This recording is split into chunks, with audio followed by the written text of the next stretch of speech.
दूसरी थिस्सलुनीकी की पुस्तक 2 अध्याय का 1 से लेकर 4 पद तक। हे भाइयों, अब हम अपने प्रभु यीशु मसीह के आने और उसके पास इकट्ठे होने के विषय में तुमसे विनती करते हैं। तो इस वचन में पौलुस प्रभु यीशु मसीह के आने और हमारा उनके पास इकट्ठे होने के विषय में विनती कर रहे हैं। तो सबसे पहले हमें ये जानना जरूरी है कि प्रभु यीशु मसीह का ये कौन सा आगमन है। ये रहस्यमय आगमन है, सीक्रेट कमिंग ऑफ जीसस है, पैरोसिया है।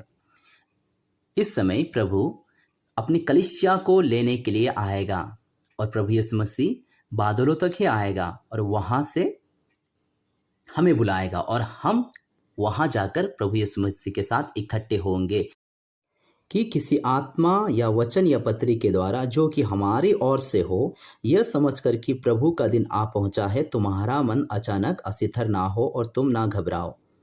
तो पौलुस यहाँ कह रहा है आगे कि देखो, कोई अगर ये कहे कि पवित्र आत्मा ने मुझे दर्शन दिया है और प्रभु जल्द आने वाला है, तो उस पर विश्वास मत करना। या किसी पत्री या किसी और ही वचन के द्वारा जो बाइबल से नहीं है, अगर ये कहे, जो बाइबल से प्रूव नहीं होता है, ये कहे कि रैप्चर होने वाला, प्रभु यीशु मसीह आने वाला है, तो उस पर विश्वास मत करो, ना घबराओ और तुम्हारा मन अचानक असिथर ना हो। डर मत जाना, घबरा मत जाना, क्योंकि प्रभु अपने लोगों के द्वारा जरूर ये बताएगा कि रैप्चर कब होने वाला है। और इसी बाइबल में वचन के अनुसार बताया गया है, चिन्ह के द्वारा बताया गया है, समयों के द्वारा बताया गया है कि रैप्चर कब होगा, कि रैप्चर होने से पहले कौन सी घटना इस संसार पर घटेगी। इसीलिए पौलुस कहता है, चाहे कोई भी कहे कि मुझे दर्शन आया है, मुझे आत्मा ने बताया है कि रैप्चर होने वाला है, प्रभु आकर कलीसिया को लेकर जाने वाला है, तुम उस पर विश्वास मत करना और घबरा मत जाना।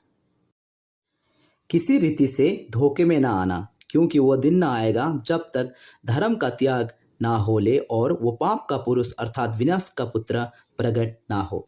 किसी रीति से धोखे में ना आना, यही प्रभु यीशु मसीह ने भी मत्ती की पुस्तक 24 अध्याय का 4 पद में कहा है, सावधान रहो, कोई तुम्हें भरमाने ना पाए। इसी को पौलुस दोहरा रहा है, दोबारा कह रहा है कि किसी रीति से भी धोखे में मत आना, क्योंकि वो दिन ना आएगा जब तक धर्म का त्याग ना हो ले।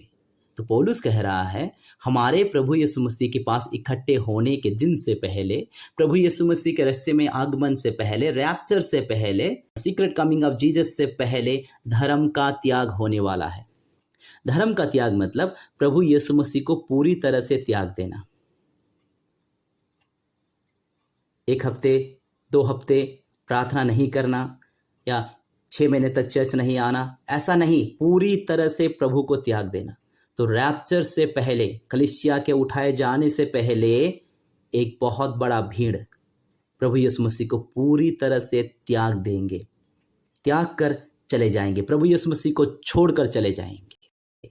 इसे कहते हैं धर्म का त्याग, ग्रेट फॉलिंग। 3 में से 1 गिर जाएगा, 3 में से 1 गिर जाएगा, चाहे वो विश्वासी हो, प्रभु का दास हो, सेवक हो, 3 में से 1 गिर जाएगा, धर्म का त्याग। और वो पाप का पुरुष अर्थात विनाश का पुत्र प्रकट हो। रैप्चर से पहले, प्रभु यीशु मसीह के रहस्यमय आगमन से पहले, सीक्रेट कमिंग से पहले एंटीक्राइस्ट रिवील होगा, पाप का पुरुष अर्थात विनाश का पुत्र प्रकट होगा। इसके बारे में मैंने पिछले वीडियो में आपको बताया था कि किस तरह शैतान आकाश से गिरा दिया जाएगा, वो एंटीक्राइस्ट के ऊपर हावी होगा और एंटीक्राइस्ट शैतान पर बदलेगा और वो रिवील हो जाएगा, वो प्रकट होगा। जो वचन को जानते हैं, जो वचन को खोजते हैं, जो वचन को सुनते हैं, पढ़ते हैं, वो लोग एंटीक्राइस्ट को पहचान लेंगे। एंटीक्राइस्ट रिवील होगा।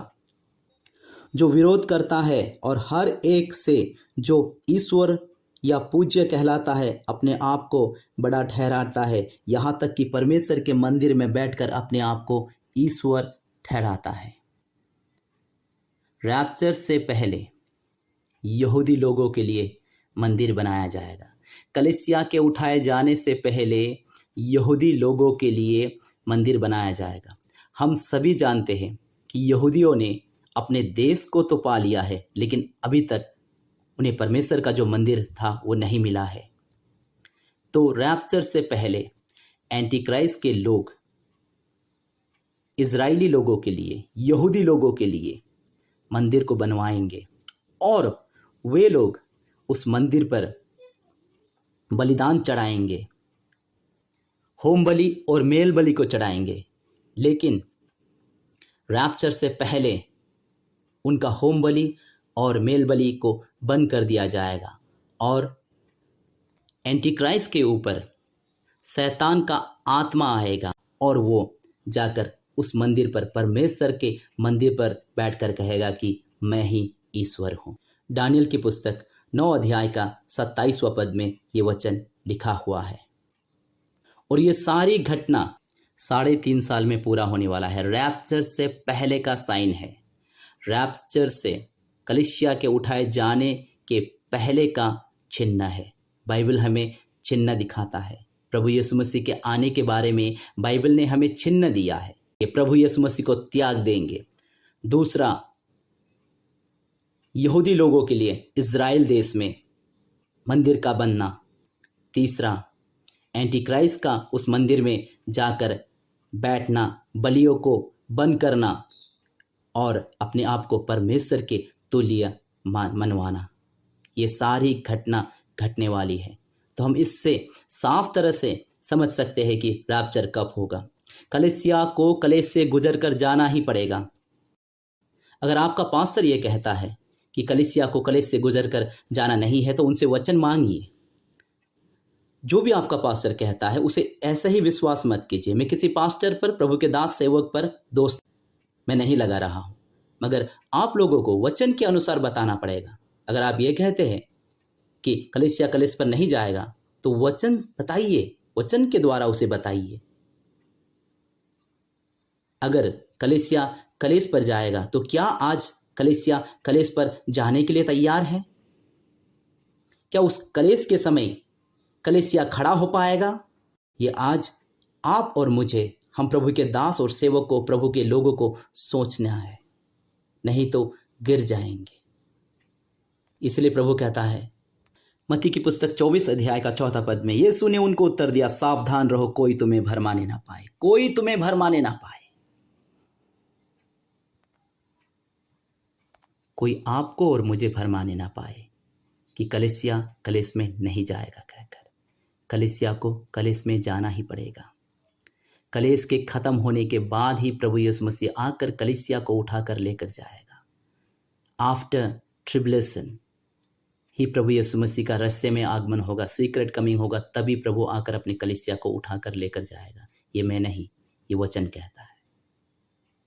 वचन को पढ़िए, समझिए, उसके बाद ही विश्वास कीजिए। ये नहीं कि मैं कह रहा हूँ, नहीं। आप लोगों के पास बाइबल है, बाइबल को खोलिए, प्रार्थना कीजिए, वचन को पढ़िए, उसके बाद ही विश्वास कीजिए। जय मसीह।